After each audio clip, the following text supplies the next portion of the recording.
Guys अभी हम जा रहे हैं जंगल सफारी पे। दूधसागर वाटरफॉल हम आए थे और आज सुबह से मैंने ब्लॉग शूट नहीं करा था, मुझे टाइम ही नहीं मिला। मैं भूल ही गई थी कि मुझे ब्लॉग भी शूट करना है, बट स्टिल हम जा रहे हैं। अब देखते हैं। तो गाइस यहाँ जंगल सफारी की टिकट ले रही हूँ मैं जीप की, जिसमें हम जाएंगे ऊपर दूधसागर तक, और फिर यहाँ पे दूसरी जगह आकर मैं एंट्री गेट पर टिकट ले रही हूँ जंगल में जाने की।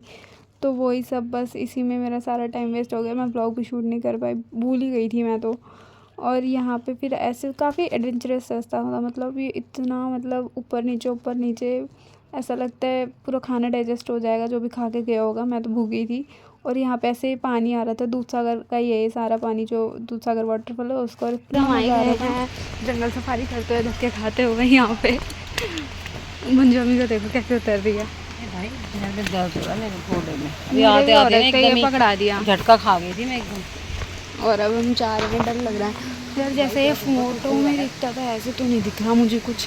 क्या पता अभी ना दिख रहा हो, थोड़ा वॉक करके जाएंगे तब अच्छा दिखे। ये अभी तो नहीं दिख रहा, बट जिसका रास्ता इतना एडवेंचरस है, मैं तो बिल्कुल मतलब कुछ ज़्यादा ही एडवेंचर हो गया था यहाँ जाने में तो हमारा। फाइनली हम पहुँच चुके हैं दूधसागर, और ये रहा वो दूधसागर जहाँ चेन्नई एक्सप्रेस का भी शूट हुआ था। और ये मंकी भी आ रहा है, ये देखो। यहाँ से ट्रेन जाती है, यहाँ से ट्रेन जाएगी। मेरा ट्रेन से आने का मन था, बट कोई सेंस नहीं है। और ये इस टाइम उतना नहीं गिर रहा जितना ये गिरता है ऊपर की साइड।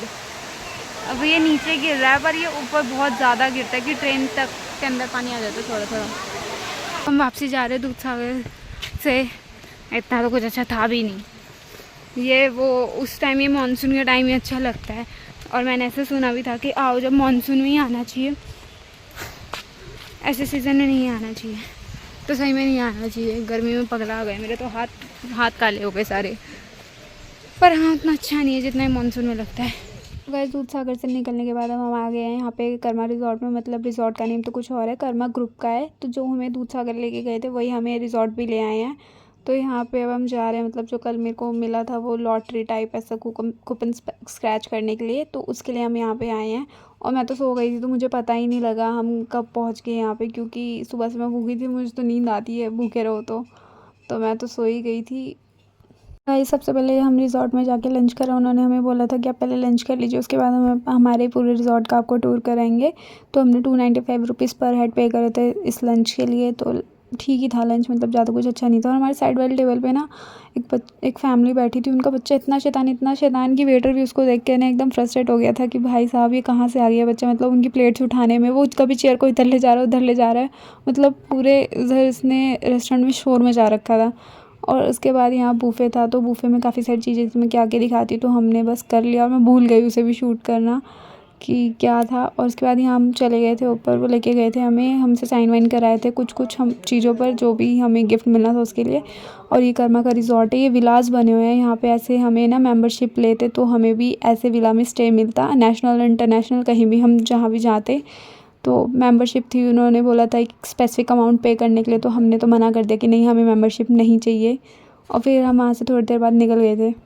तो गाइस मुझे थोड़ा तो अफसोस हो रहा था मेंबरशिप जो डिनाई करके आए थे, बट अगर पैसे तो काफ़ी ज़्यादा थे उसके, बट अगर हम 2 इंटरनेशनल ट्रिप भी ले लेना तो उस मेंबरशिप का पैसा वसूल है जितना हम पे करेंगे। बट स्टिल क्या ही कर सकते। तो मुझे मिला था कर्मा के रिज़ॉर्ट में 3 डेज़ का स्टे, नेशनल और इंटरनेशनल कहीं भी। 1 साल के लिए ये वैलिड है, तो मैं कहीं भी 1 साल के अंदर अंदर नेशनल और इंटरनेशनल जो भी मैं ट्रिप लूँगी वहाँ मैं कर्मा का रिज़ॉर्ट बुक कर सकती हूँ 3 डेज़ के लिए। इन शॉर्ट मुझे एक लग्जरी ट्रिप मिली थी गिफ्ट में, जब मैंने वो स्क्रैच करा था तो मेरा बी आया था। और उसके बाद हम यहाँ चले गए थे वाइट सैंड बीच में, कैवलॉसम बीच है। तो यहाँ का सनसेट बहुत अच्छा हो रहा था, मतलब वाइब तो बहुत अच्छी आ रही थी। और ये साउथ गोवा है, इस गोवा की तो वाइब ही अलग है। मतलब ना यहाँ इतना मज़ा आ रहा था, इतनी अच्छी वाइब्स आ रही थी, मतलब मेरा तो जाने का मन ही नहीं कर रहा था। गाइस कैवलिज्म से निकलने के बाद हम आ गए थे पेन्युलम बीच। तो यहाँ पे ना हम ज़्यादा देर रुके नहीं थे, यहाँ पे कैंडल लाइट डिनर हो रहा था और हमें ना वहाँ पे होटल पहुँचने में भी 2 घंटे लगते। तो हम ज़्यादा देर रुके नहीं क्योंकि हमें टाइम से पहुँचना था, और वो टैक्सी वाला भी बोल रहा था। तो हम थोड़ी देर ही यहाँ रुके, बस 10 मिनट ही रुके थे। फिर मुझे वॉशरूम जाना था, तो मैं कहा भाई 2 घंटे में कहाँ ही वेट करूँगी, तो जल्दी जाते हैं। तो यहाँ से बस फटाफट अब निकल गया, होटल पहुँचे, अपना डिनर करा और सो गए। मिलते हैं नेक्स्ट व्लॉग में, बाय बाय।